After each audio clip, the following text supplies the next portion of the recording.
বাংলাদেশে দুর্নীতির একাধিক অভিযোগে তদন্ত শুরুর পর যুক্তরাজ্যের লেবার পার্টির মন্ত্রী ও প্রধানমন্ত্রী শেখ হাসিনার ভাগ্নি টিউলিপ সিদ্দিক পদত্যাগ করেছিলেন।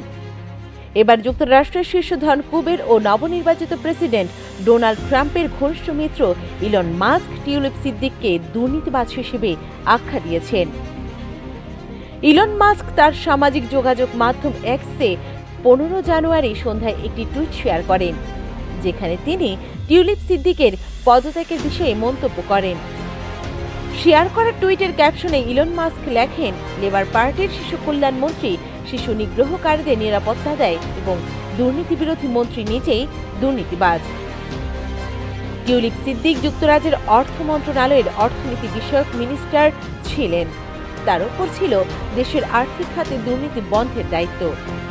কিন্তু বাংলাদেশে দুর্নীতির একটি মামলায় তার মা, ভাই, বোন এবং খালার পাশাপাশি তাকে অভিযুক্ত করা হয়েছে। এই বিষয়টি গণমাধ্যমে আসার পর থেকেই তার উপর পদত্যাগের চাপ বাড়ছিল, যদিও টিউলিপ সিদ্দিক এসব অভিযোগ অস্বীকার করে আসছেন।